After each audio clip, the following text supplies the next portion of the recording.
Welcome to the Real Python Podcast. This is episode 165. Are you getting the most out of your Postgres database?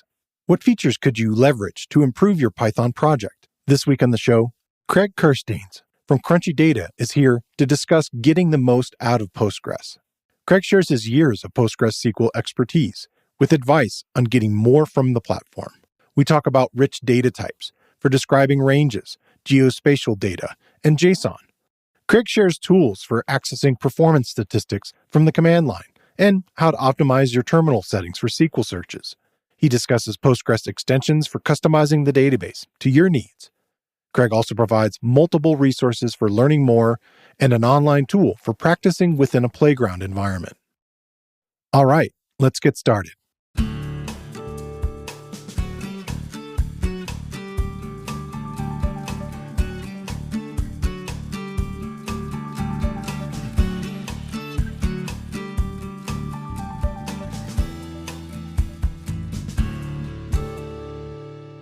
The Real Python Podcast is a weekly conversation about using Python in the real world. My name is Christopher Bailey, your host. Each week, we feature interviews with experts in the community and discussions about the topics, articles, and courses found at realpython.com. After the podcast, join us and learn real-world Python skills with a community of experts at realpython.com. Hey, Craig, welcome to the show. Thanks. Glad to be here. Yeah, I'm interested in talking to you. I mentioned in some of the emails back and forth that I have a lot of background in doing SQL stuff in the past. And it's kind of interesting because I didn't really have a lot of deep access to doing kind of more advanced stuff in SQL. But I'm intrigued to talk to you about Postgres because I feel like, and this is something we kind of talked about offline just briefly, it's something that a lot of developers in the Python world know about, but maybe don't know why they should be using it. What are the advantages of using a tool like this? And so I wanted to dive into the Postgres and SQL with you. Yeah, that sounds super exciting. Yeah, cool. I mentioned to you that our audience is really kind of geared toward beginners and intermediate developers. And very often those kind of people are making projects and want to be able to showcase their skills by standing something up and showing, like an application running, and data is always a big part of that. And what are some of the reasons people would want to look at Postgres? Yeah, I think, we were talking about this a little bit beforehand. And, I think in the Python world, if you ask, people say, we'll use Postgres if you need a database, right? And we, at risk of a huge detour, like we as developers, like we think we're super practical and like well-reasoned in all of our decisions, right? Like yeah. at the risk of, as we start like alienating the entire audience, like to me, like I used to work at Heroku, right? Was a very early product manager there before they were multi-platform, multi-language. And I got there and I ended up launching the Python support. And I remember that, all the Python developers at the time were kind of jealous of this Heroku platform thing because it was so easy to deploy. Yep. And it's kind of like, well, like Ruby and Python, it was interesting because there's this kind of like, oh, I'm a Python fan, I'm a Ruby fan, and Ruby's so much better. And it's like, they're really the same language. Like, I know someone's out there going to be like, now here's the 23 ways they're completely different. Sure. But I mean, they both have actually amazing communities. I mean, when you look at them, they are more similar languages than they are different. And we're so well reasoned, and hey, I pick Python because of this, and it's so much better. And yet everyone in the Python world say Postgres, right? If you throw a rock and someone's going to say what database is going to be Postgres. And I was at a conference, this is years ago, 5 or 6 years ago. And at one of the speakers' dinners, they were talking about how as developers, we have these like things that are just canon and gospel. And like, we have to, like, we believe in them so strongly, but it's really, we're just a bandwagon fan, right? And the speaker was like, take, for example, Postgres. I don't know why I should use it. I mean, if you ask me, of course I say Postgres, and you're crazy if you don't use it, but I can't actually tell you why. Yeah. And a lot of the audience knew me, or the rest of the table knew me, and just got, like, it was very funny. The table just got quiet, and like 5 people just turned around and stared at me. And I just rattled off a list of reasons, right? And so, I think it is a really good database, and it is the right choice, right? And if you want to turn off the podcast in 60 seconds, like, it's transactional DDL, right? It's really rich data types. It's rich indexing types, right? It goes outside basic relational. It's full text search. It's one of the richest geospatial databases in the world, right? It competes head to head with like Esri, which is a expensive proprietary database. Rich JSON support, extensions, which completely change what it can do, right? There's a laundry list of reasons. So like if you want to, just end the podcast now, Right. great, you got the laundry list. But like we can drill into a lot of those. I think it's really fascinating because Postgres for the longest time was not cool and sexy. It was reliable. It did the thing that was safe for your data, which I know that seems crazy as a database, right? To like be reliable and safe for your data. But that wasn't always the choice other databases made. And it started there and it focused on that. And then it layered in these sexy things like JSON later that as a developer, you can really take advantage of. And that's where for beginners, right, I think it's good to embrace, right? I talk to so many application developers that they're like, I'll learn this new algorithm or that one, but they try to stay at arm's length from their database. For some reason, it seems scarier and more intimidating, right? Like it seems easier to or a specialty. Yeah, I don't know what it is, but we shy away from it, and it's like, oh well, I'm interested in learning more, and then I'll like show you a SQL query, and it's like, well, let's not go crazy. Like I didn't actually mean like SQL. That's next level. So yeah, I don't think it has to be that scary. So there's a lot of just one knowing what's in the box, right? Like, well, what is transactional DDL, right? And how have I leveraged it, and what's that mean? And then where do you go for resources when you want to dig in, right? And how do you go from the most basic level of using Postgres with your ORM to now I'm taking advantage of this Postgres specific thing in my ORM, right? Something like range types, which you can do, and don't treat the database like a dumb store. Say, what can Postgres do? Now, how can I leverage it? It's definitely a thing that I think I'm seeing a little bit of a resurgence in like the development world. Yeah, it's interesting because I feel like from a tutorial standpoint, if you ever see Postgres mentioned, it's literally, oh, just stand this up and connect to it. And that's about it. And so it's probably just doing very simple RBDFs, just relational database stuff on it and not really leveraging things, beyond what maybe even a simpler database can do, which I think is really interesting. So I do want to dig into that. What I wanted to ask briefly is you alluded to a lot of these things kind of adding or kind of coming to the platform. If you could give me like just a super abbreviated timeline, are these things that have been added in the last 10 years or like, where have a lot of these things come on board? Is it part of like the community also coming to help develop that stuff? Yeah, absolutely. I think, in the last 10 years, Postgres started to be viewed as sexier, right? Okay. It's probably in the last 15 years that it really started to, I think, mature to that usable standpoint, right? In that 15 to 10 year ago range, there are a lot of kind of foundational pieces that really advanced it as a database. It's never been a bad database, but 15 years ago, it was pretty hard to work with. It wasn't nearly as user friendly, easy to install, easy to manage, administer, all of that. And it's still a different world today, right? Like we don't manage our databases. Like we usually trust a managed service to do that for us, right? Like that's not as common as it was 10 years ago, which makes it a little more accessible broadly. And that's not just a Postgres thing. That's same with MySQL and Mongo and everything else, right? You're just as likely to run Atlas as you are, manage it yourself. And I mean, for me, that's what I've been doing for the last 12, 13, 14 years, right? Back in the early days of Heroku and at Citus Data, and now at Crunchy running like Crunchy Bridge. Like, yeah, I mean, users don't want to manage their database. Doesn't mean you can't appreciate it and enjoy it. And I think it was in that last 10 years or so that we got JSON support starting around Postgres 9, I forget it was 9.0, 9.1, 9.2. For a series of years there, Postgres every year got a new index type. Like first Postgres had, like if you got a degree in CS, right, and the first index type you learned about was a B-tree index, right?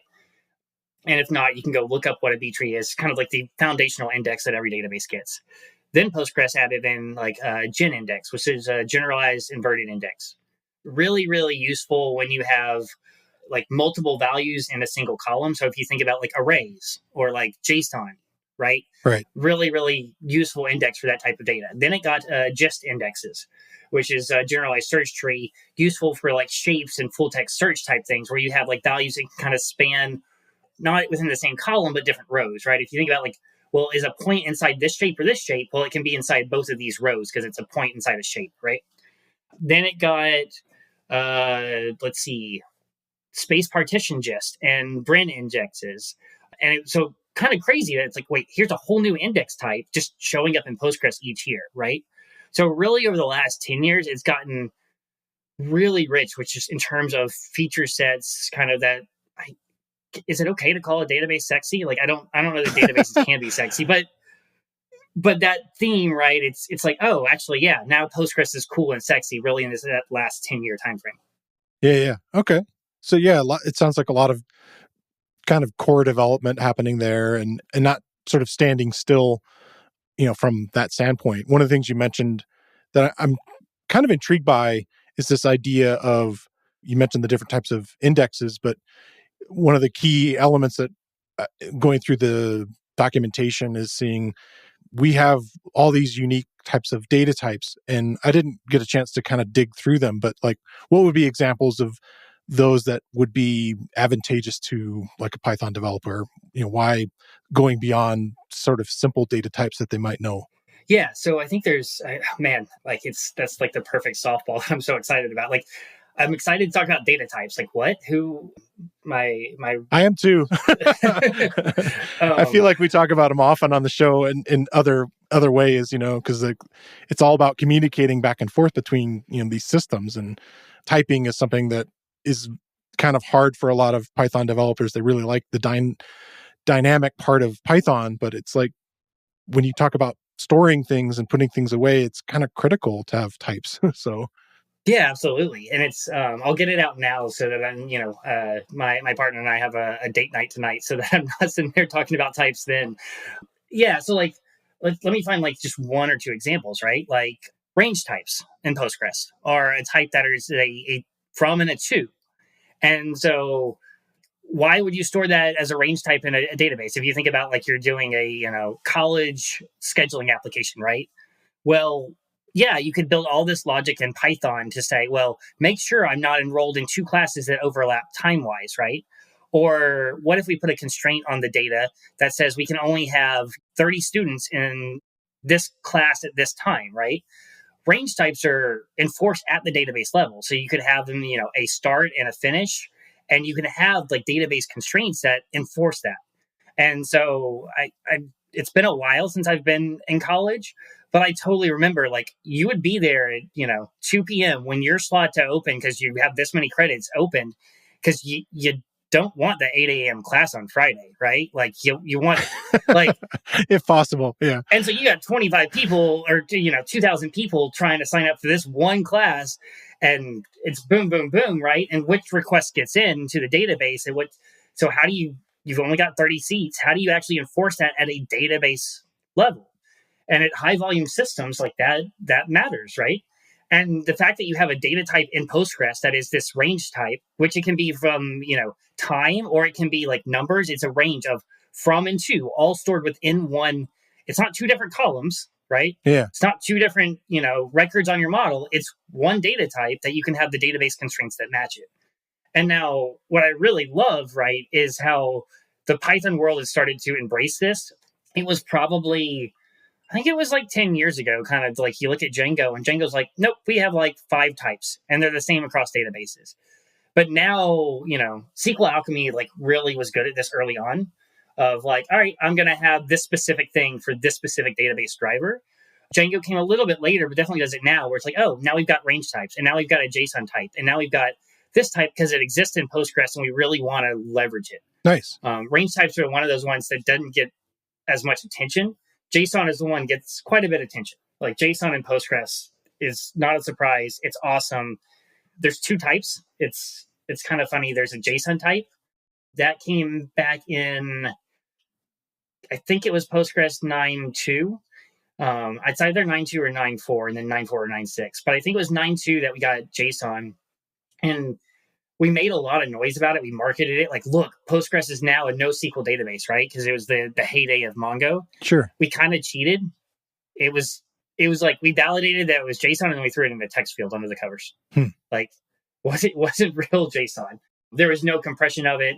So 2 years later, we got actual JSON, which the field type in Postgres is JSON B. One of my colleagues jokes that the B stands for better. It's actually binary. I like better a lot. Better. Yeah.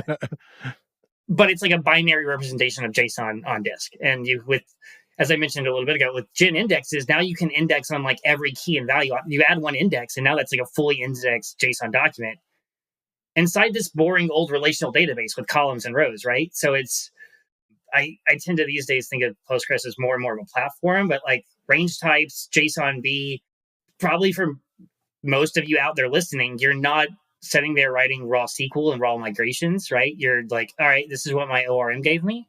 So like, check out the docs. I'm like, okay, where's the Postgres specific section of the ORM docs? Because there is one.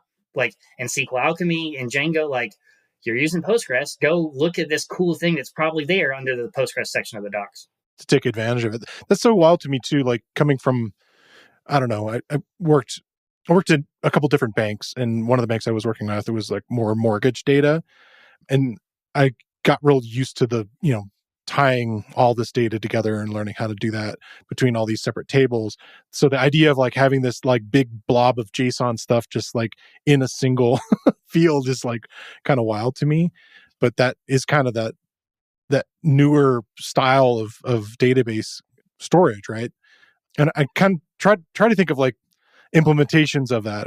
Yeah, no, I think it's like, okay, like, should I do this or not, right? And a lot of people will ask me, they're like, okay, Craig, you like databases, you're good at databases, so like you're a purist and you don't use JSON, right? And it's like, it's funny, for the last 15 years, everywhere I worked, back to Heroku and at Crunchy, like JSON was in there from day one. Like we run a managed database service, right? Like, sure, you want Postgres to run really well, we do that for you. And so you would think we have a good schema and good design, and there's JSON in there. And so like our health checks when we monitor databases go out, and it has all these what we call like feelings. Like it goes and feels the databases to see how they're doing, right? Think of it kind of like the doctor checking, like, how are you doing health wise? Like, does this hurt? Like, yeah. Like, how's your reflexes? Like banging your knee, that sort of thing. And so I love the new question that they always ask you is like, have you had dark thoughts lately?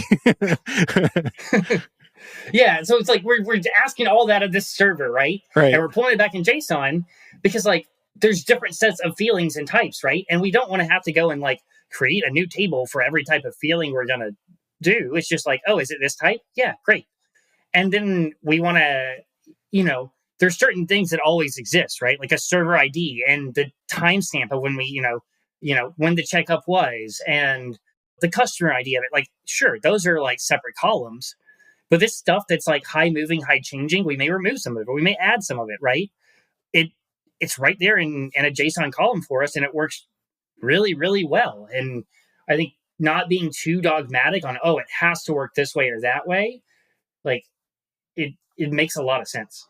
Yeah, it's interesting. Yeah, I'm wondering like what would be an example of like, just off the top of your head, like where, say somebody has a Django setup going and they need that kind of feel, like what would be in it that would be that varied to have like, different chunks of JSON. Like metrics or events are super common. Okay. Right. If you're building an app, like, I was on a call with one of our customers about a month ago who has like a calendar scheduling application. Right. And they were looking at their own internal metrics and events, and they wanted to kind of build out like user clicked on this and opened it up, but the person didn't confirm, right? If I'm sending you like a Calendly type link or a Savvy Cal type link, and I want to know, did you schedule, or what did you click on, or where did you get stuck, right? Oh, it was the time zone thing that you didn't find, or great. Like there's so many metrics that, like, if you think about every metric you want to throw at a wall and make that a different type in a join table, like you're just going to kill yourself on velocity, right? Yeah. Metrics and events as JSON are super, super common. Okay. An interesting call out, if you want to have like API traffic log data, like if you want to record the API log event so that you could replay it. My recommendation, don't do that as a JSON-B. Do that as a JSON, that plain text dumb one, because then we don't have to go any back and forth in compression or indexing, right? It's like, hey, if you just want to persist JSON exactly as it was, preserve the white space and everything, use that JSON, not the binary version. Otherwise, if you're querying on this, indexing, that sort of thing, you usually want to use the binary one. This week, I want to shine a spotlight on another Real Python video course. It covers how to create interactive geographic visualizations that you can share as a website. The course is based on a Real Python tutorial by previous guest Martin Royce. It's titled Creating Web Maps from Your Data with Python Folium, and it's presented by video instructor Kimberly Fessel. And she shows you how to create an interactive map using Folium and save it as an HTML file, how to choose from different web map tiles, how to anchor your map to a specific geolocation, and bind data to a GeoJSON layer to create a choropleth map, and then how to style that choropleth map. She also shows you how to add points of interest and other features. Learning how to build interactive visualizations is a worthy investment of your time, and sharing standalone web pages is a great way to get your users to understand and dig into the data.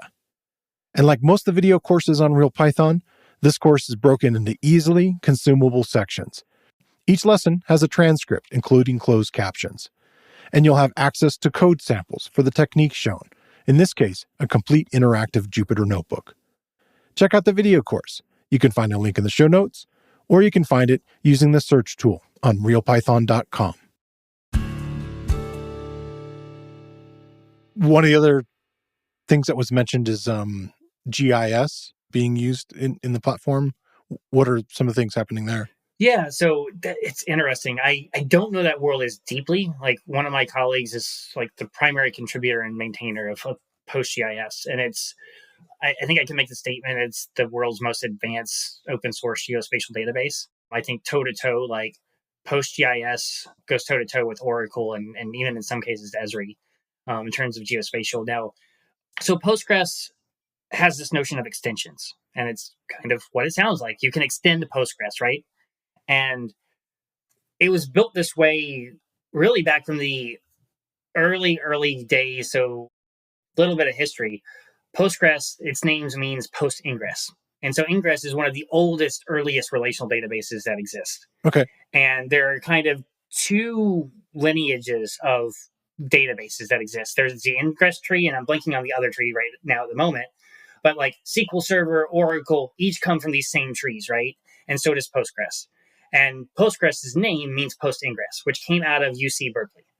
And so, Michael Stonebreaker, who helped create it, won a Turing Award for creating, largely Postgres, but a lot of his contributions. Built it with this extensibility idea in mind from day one, that he wanted it to be an extensible database. This was completely new. And so down in Postgres, there's these deep, low-level hooks that someone can come in and say, you know what, I want select star from foo to not actually hit foo. I wanted to, go and hit a Mongo database or to go and hit Redis, right? And so there's these low-level hooks that you can go and write like a C extension for Postgres and say, all right, load this up into Postgres, and it completely changes the behavior. Like, you can add new data types, you can add new indexes, you can change how the query planner works. You can add time series, you can add compression, like everything under the sun is possible based on how complex you make it. And so PostGIS is an extension. It's not in the core of Postgres. Okay. It's an extension, probably one of the most advanced extensions out there. It adds new data types. It adds new operators.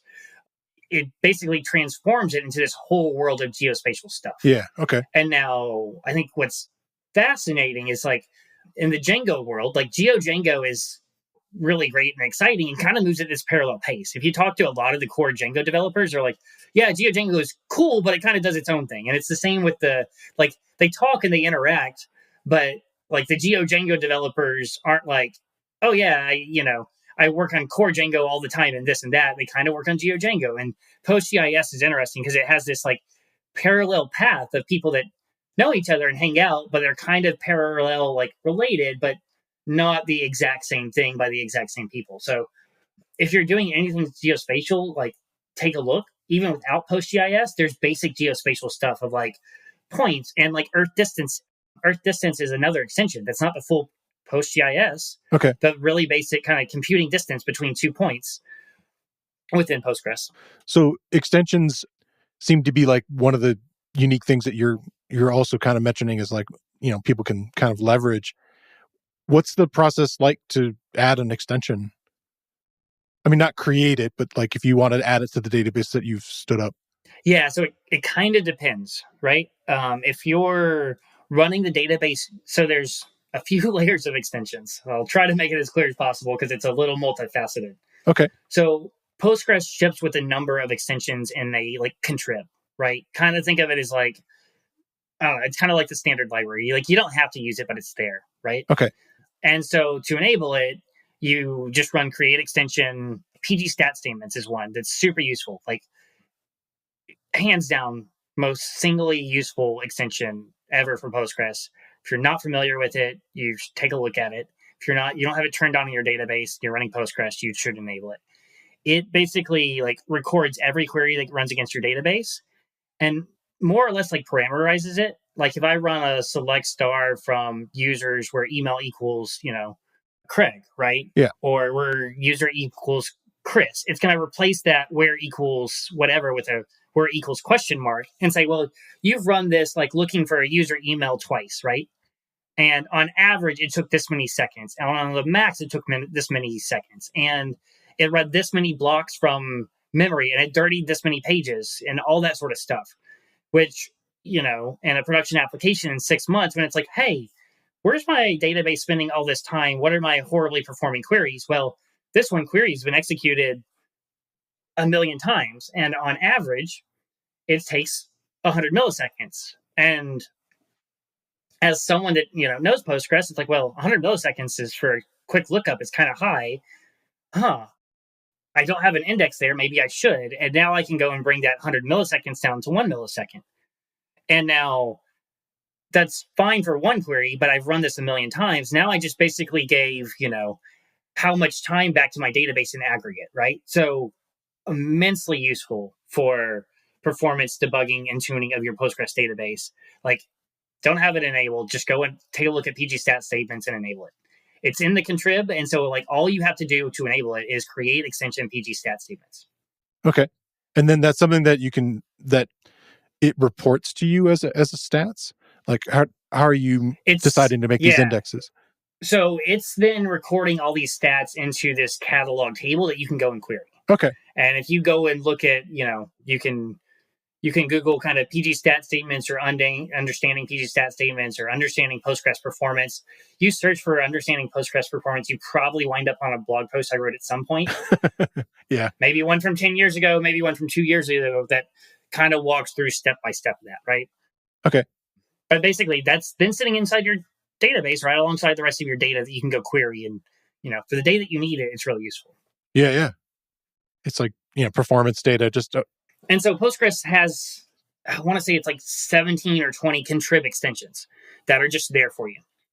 Now, if you're running Postgres yourself and you're managing it yourself, you can go and you got to check out the code from GitHub or go get it upstream from a package, a Debian package and the Postgres packages and all that.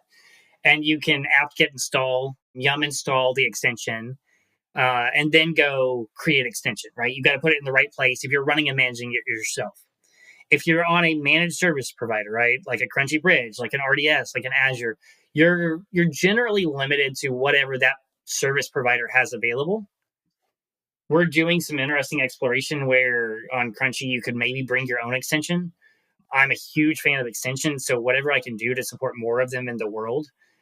We add support for a new extension usually every 2 weeks. I think some of the most recent ones are like Hyperlog, which is it's based on a white paper out of Google.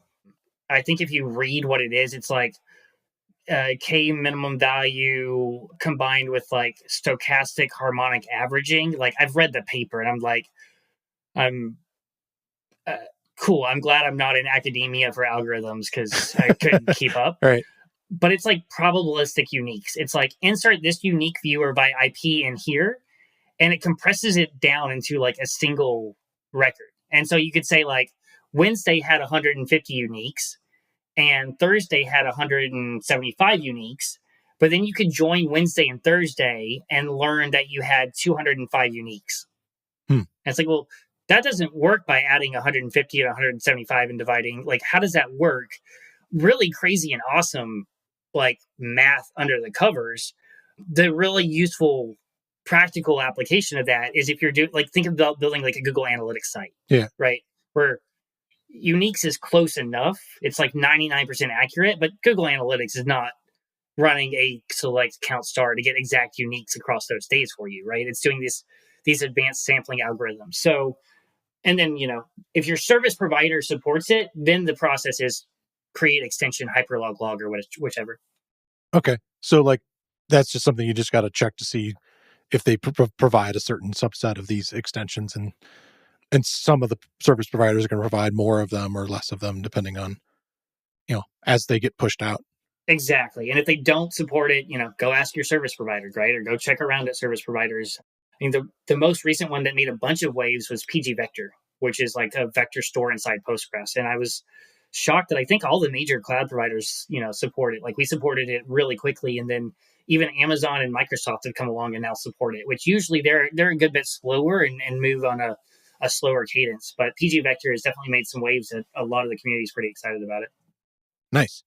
I guess we could kind of dig into a little bit more of the Python side of it. What sort of features can a Python developer take advantage of? You mentioned some of it as far as like, make sure you're looking in your Django documentation as far as its ORM and its data types. What's some more advice in along those lines? Yeah, I mean, I'll echo that piece again, right? Like, Take a look at the data types. That's a big one. The other thing I would say is both the Django ORM and SQL Alchemy. I'm personally, if you ask between the two, I'm a big fan of SQL Alchemy. I think it's a really solid ORM. Don't be afraid to break out of the ORM and write some raw SQL. Like the ORMs make this easier and easier, as time goes on, where, it's not frowned upon, right? Like there were like two extremes where it's like, all right, I'm not using an ORM. I'm going to write everything in raw SQL. And the other side that is, well, I start with the ORM and I don't really want to have to learn SQL. So why would I ever write a SQL query? And the ORM should be smart, right? Like there's a lot of smart people working on it. And SQL is a language for querying data and it's really, really good at it. Right. And if you find yourself kind of creating a report, right, or doing more manipulation, like drop into raw SQL. Like your ORM gives you a hook for it. Look at the Django ORM on how to write and execute a raw query and then go ahead and write it. Now, some good advice, I think, I might get some debate on this, but at least, some advice that I would give for writing raw SQL is try to think about it like you think about your Python code. Like document your SQL. Like you can write SQL that looks really legible and clear and lean. Yeah. I think that's one of the things I really loved about SQL when I started to learn it is that, not unlike Python, which I learned after, you can read it out loud and it really kind of makes sense, as long as you're organizing it properly. And I think you gave the advice in one of the talks you had there of use the white space, take advantage of this to organize it, to make it legible in the same way that, things are indented inside of Python. Not a requirement of SQL, but definitely makes it more readable. Yeah. I mean, I think you're lucky. I think you got exposed to like not what most people get exposed to in terms of SQL, of like good legible SQL. Like that's not always the default. Yeah. So, a lot of people look at someone else's SQL and they're like, oh my goodness, what's going on? Right. So I think you got lucky with your early experience. But yeah, that's exactly like leverage the white space, common table expressions. So this notion of like a with clause. So where you say like with, open parentheses and start to write the SQL. And you basically create like an inline view. So you can, hey, I'm going to write this small query. And then the next, after I write it, I'm going to reference it down below. And so you can take this thing, and that's 50 lines of SQL. You have these building blocks, right? Where I'm going to join just two tables. And then I'm going to go back and join another one later on against this kind of like temporary view. Yeah. And, spot on like the white space. Like I align, I start with my select, and then I align my columns to like be on the same line, right? So that's like 7 spaces of indentation for the next one, right? Don't put them all on one line, space it out. And then you do the from, and put the tables on a different line, and where they're 5 spaces before them. And then my where and my ands, I'll do like a where clause, right? Where email equals whatever. And then I'll do the next line, and I'll actually do 2 spaces before my ands so that the condition like aligns really cleanly. And if I want to just delete it, right, I just highlight that line and delete it. So there's a couple, I think, of blog posts I've written on like, how I write SQL, right? And writing better SQL, like common table expressions, white space, and then don't be afraid to do inline comments. At the end of a line, you can do 2 dashes. That's a comment in SQL. Yeah. So you could comment every single line really, really cleanly.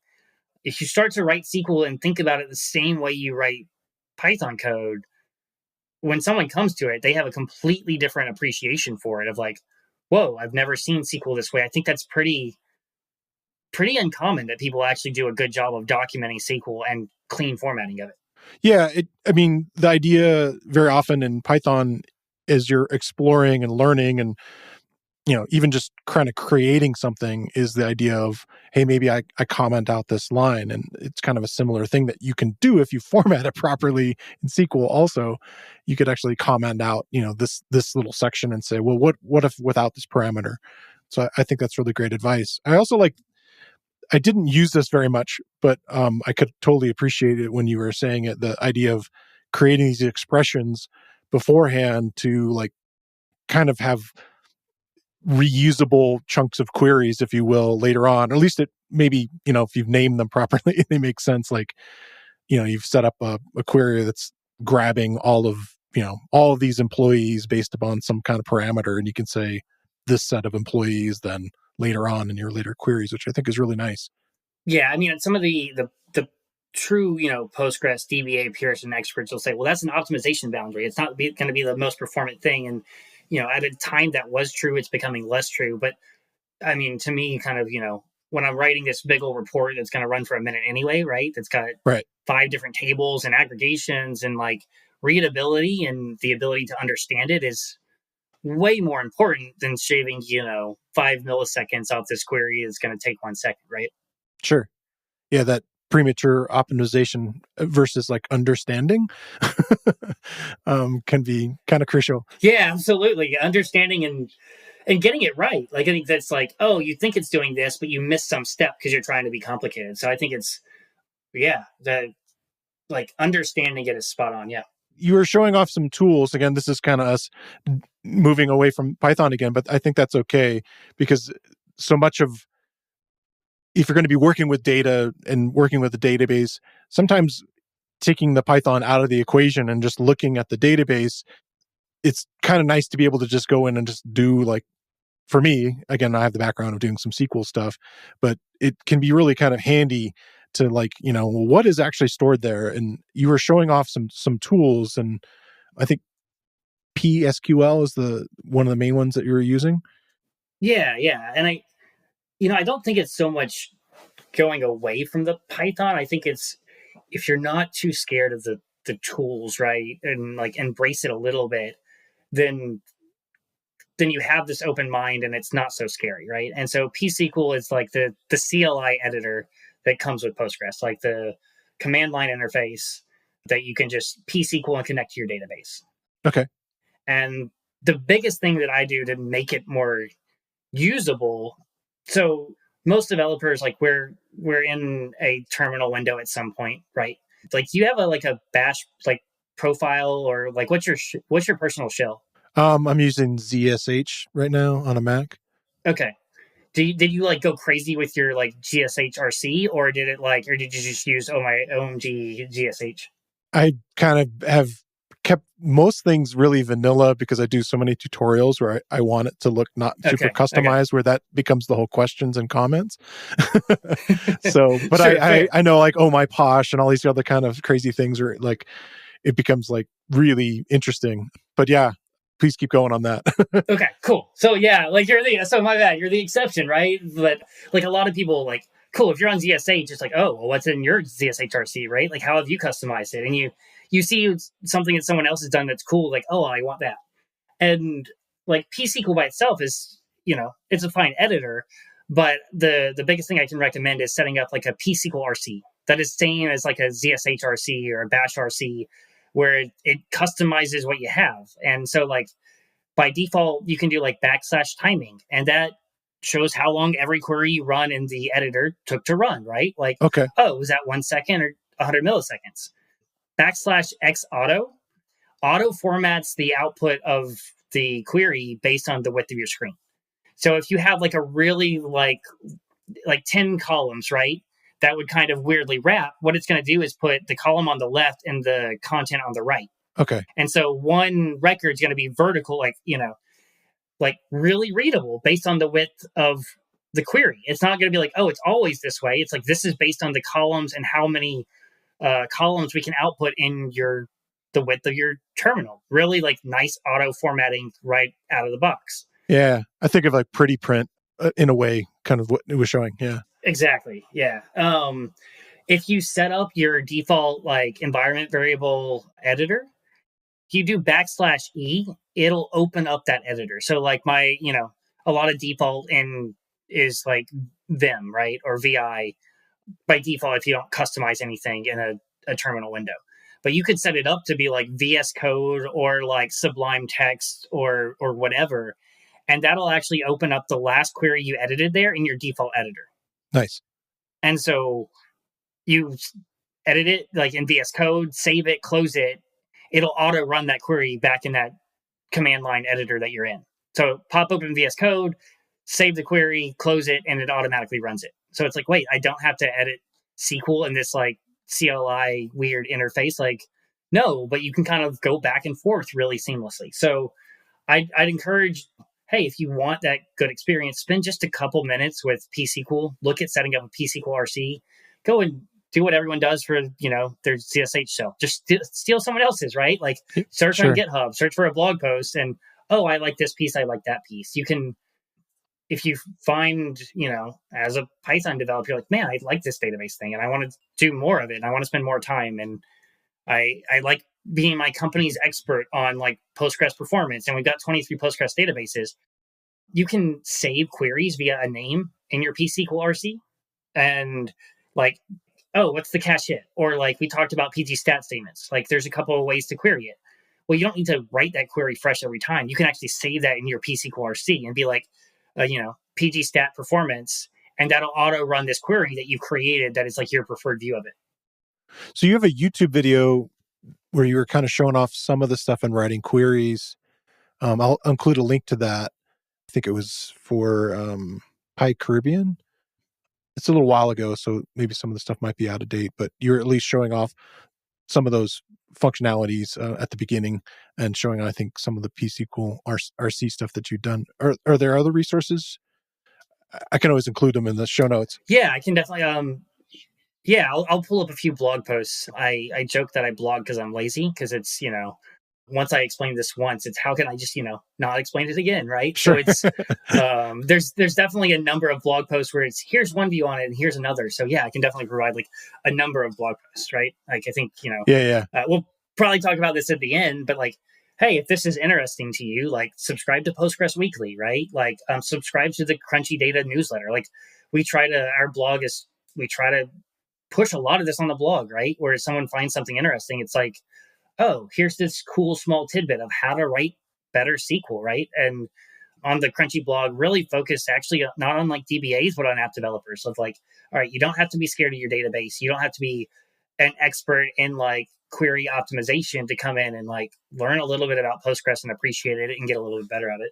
Yeah, I wonder, like, I think maybe people think they might be getting trapped in a hole of like, I'm only going to just focus on database stuff if that's what I, start digging into. And it's like, hopefully you aren't spending that much time there. You can kind of just look at it when you need to worry about, maybe performance or other things.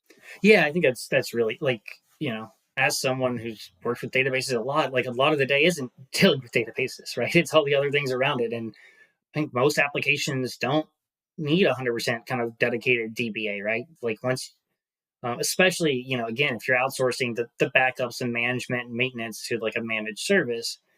Hey, it's a once a month health check, right? Or every 3 months. Like, here's the things that just every so often you come in and tune and tweak. And, as a developer, it's refreshing to change pace, right? Like to learn something new and kind of get a different perspective. Yeah. And, we talk about it all the time that uh, most of the developers that I speak to on the show very often are very interested in just like learning other languages and what they can kind of steal from there. And I think SQL is a great one to add to that, just to kind of understand some of the stuff that's happening underneath the hood. And going into the something like pSQL and being able to just like look at stuff directly and query it directly. And I think you mentioned the one thing that my wife was who kind of got me into SQL, and she was writing queries at a bank, and we both have this experience that I think you mentioned in one of your talks also, where someone has come up to you and said, "Hey, I need to find this information," and you write like a little query for them right at that moment, and then they come back again like 4 months later, and you're like, I wish I had that ready to go. That's one of the things that you can have also. It can save like the history of other queries you've done. Yeah, absolutely. In your pSQL RC, you can basically, based on the database name that you're connecting to, save your entire history of a query. It's super handy. Now it's, the caveat, well, you're saving the history. Do you want to save the history, right? Yeah. Like if you're, if it's for some reason the query and schema is sensitive, make sure you're not doing that. But for so many, yeah, it's, man, marketing every few months would be like, hey, we need a dashboard of active users. And I'm like, well, how do we compute active users? I'm like, I don't know, you wrote the query. I'm like, but I didn't, like, this isn't my job. I bailed you out, right? So Yeah. super super handy to like save your history of that sort of stuff. I mean, I do find, on the counter to that, it sounds like, man, you're just volunteering for work and helping someone else out, right? I have found that knowing SQL feels like, as an app developer, if you know SQL, you feel like it's a superpower. People are like, oh my goodness, how did you write that SQL query to do that thing, when it would have taken me like to, like, as a Python developer, it's easy to go and like, well, give me all the data and I can manipulate it in Python, no problem. And it's like, but Right. Yeah. it's a 1 terabyte database. I can't pull all that in memory and parse that. And like, SQL is a superpower, and you'll seem like this mythical, like, 2 level up developer from where you are if you embrace it kind of early on. And you'll find expert, super principal engineers that don't know SQL and are scared and intimidated by it. So it's one of those things, I think, as an early on developer, if you embrace it, it's kind of a way to level up a little bit in your career. Yeah. Definitely for people in data science, it's kind of the same way, where I feel like a lot of people come at it from a different angle. And like you said, that they spend so much time with just this mass amount of raw data, and then are just paring it down to what they actually need. And they could have done a query to kind of hopefully done most of that and renamed things and made it all pretty beforehand. But yeah. One of the things that you mentioned in one of your talks that I thought was interesting is that you said Python is your world when it's not Postgres. What do you mean by that? I'm an okay developer. Like, these days, I don't write code for production. Python, I guess. Well, I got started as a developer probably at like age 10, Okay. and it was always been interesting to me. But like, it was kind of like the means to an end, right? Like, I've worked at technology companies, but it's like code is there to kind of build interesting stuff and solve a problem, right? So these days, I'm more on the product management side of things. And I usually joke with engineers of like, when something's going slow, when I'm like, hey, when's this ready to go to production? They're like, I get the curmudgeonly engineer, like, it'll be ready when I'm done, when it's ready. I'm like, oh, don't worry, I'm sure I can kind of, whip up a PR and push it to production. And they'll be like, no, Craig, please don't touch production, it will be done by tomorrow, I promise. But yeah, I mean, I came to Python, and really via way of Django. Man, it was like Django 092, Okay. maybe before then. And it's, I mean, I write, I think explicit is better than implicit, right? Like, I write basic, clear, clean Python code the same as I write SQL. So it's funny that, like, a lot of people are like, man, SQL can be really cryptic and confusing. I'm like, actually, I just write it the same way, right? Like, logical, broken out steps, well documented, well commented. I guess I was more of a Django developer for a long time and kind of got more chops on Python. So it's now, my day to day is, all right, I need a script to do this, or I need to kind of munch some data together in this way or that way. And Python's really good for it. But I always kind of loved the Django world, the ecosystem. Yeah. I don't think they have it on the website anymore, but the batteries included framework, if you remember that, when that was their tagline, and it was right there on the website.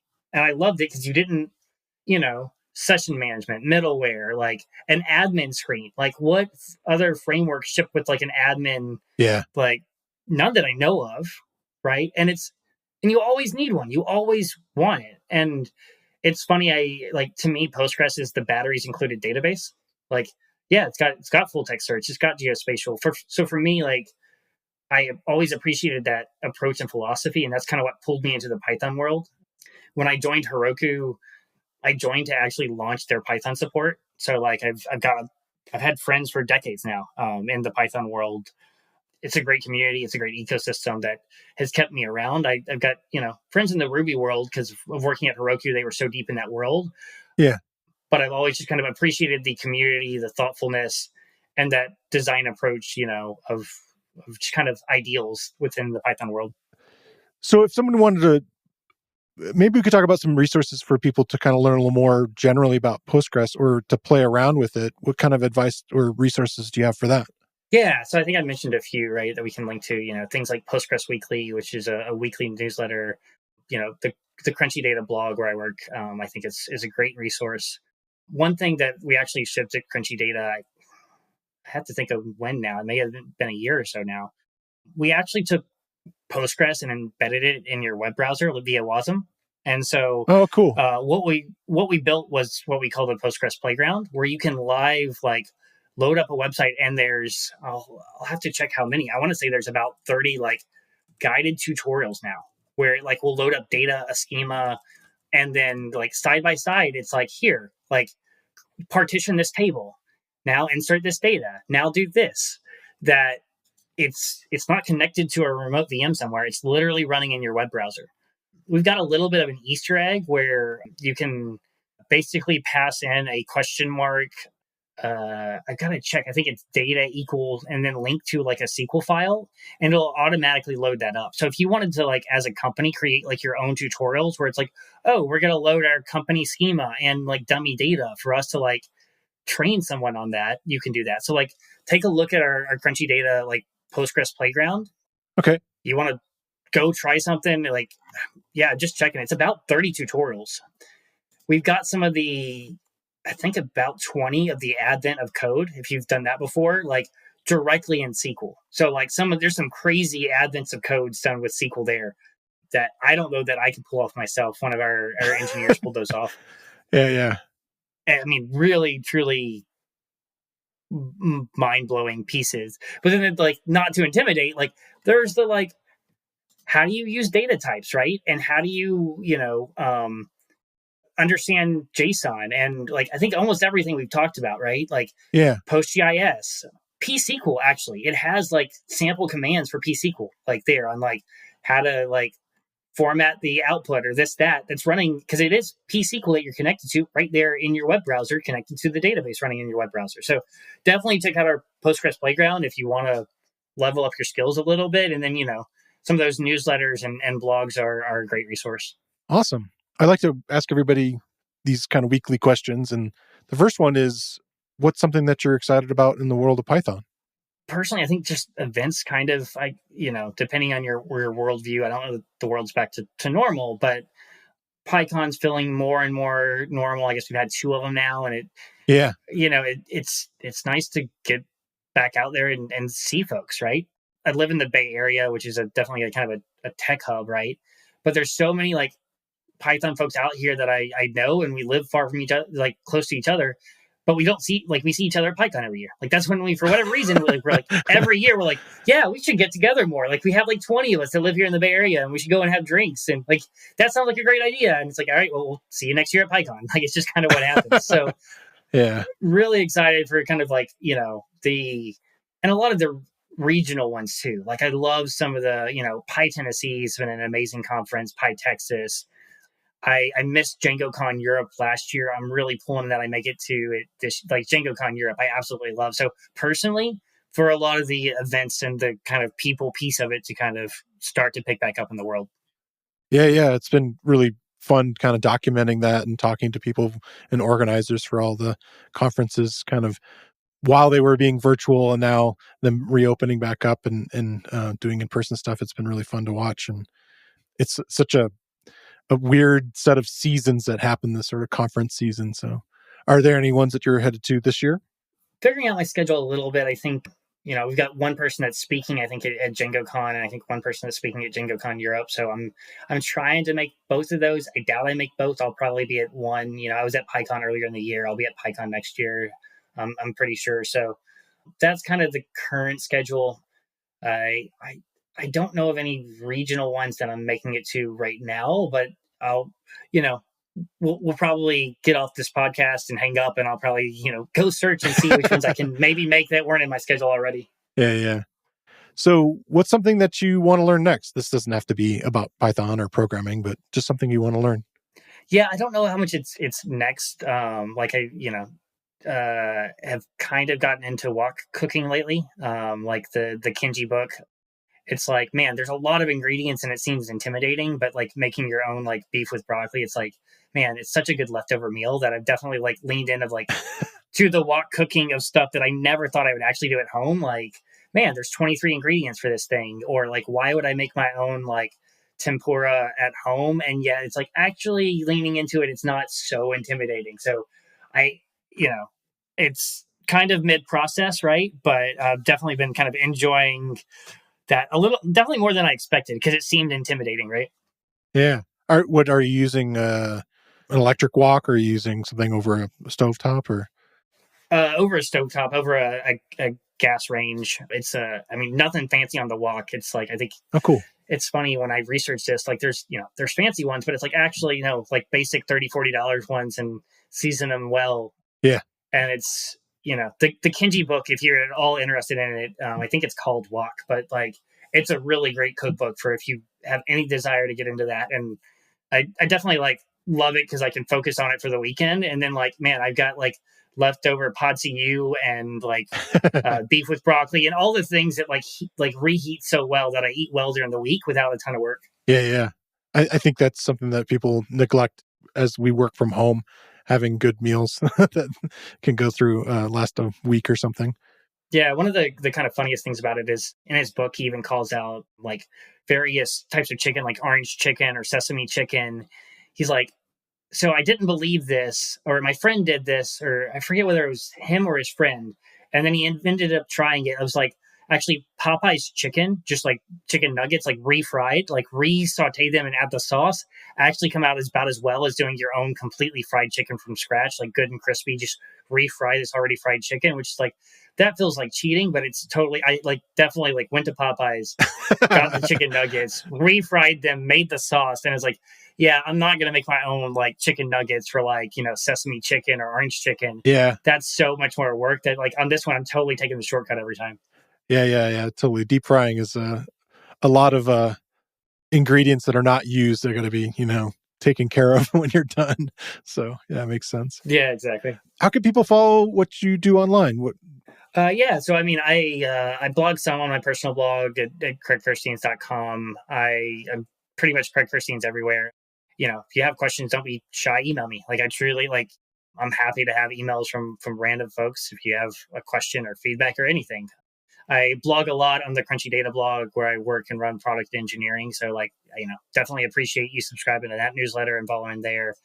I'm not on Mastodon currently. I am on Twitter and I'm on Blue Sky. Craig Kerstiens there. So we'll see on the future of Twitter and all that. But for now, still there hanging out until it completely implodes. So yeah, generally search for Craig and Postgres, and I'm a pretty easy person to track down. Great. Well, I want to thank you so much for coming on the show. It's been fun to talk to you. Yeah, absolutely. I think I've gotten it out so I can, not talk about data types tonight on the date with my wife, and that'll probably keep me out of the doghouse a little bit longer. So it's, thanks for letting me get the enthusiasm of, I don't know, is Postgres a sexy database? Maybe listeners can chime in, right? Can a database be sexy? And if so, does Postgres, win that badge. It's weird of me to say it. Like, for some reason, I don't think a database can be, but it's definitely been fun to drill into for a little bit. Yeah, great. Thanks.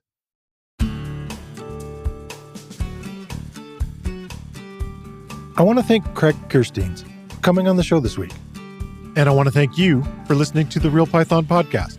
Make sure that you click that follow button in your podcast player. And if you see a subscribe button somewhere, remember that the Real Python podcast is free. If you like the show, please leave us a review. You can find show notes with links to all the topics we spoke about inside your podcast player or at realpython.com/podcast. And while you're there, you can leave us a question or a topic idea. I've been your host, Christopher Bailey, and I look forward to talking to you soon.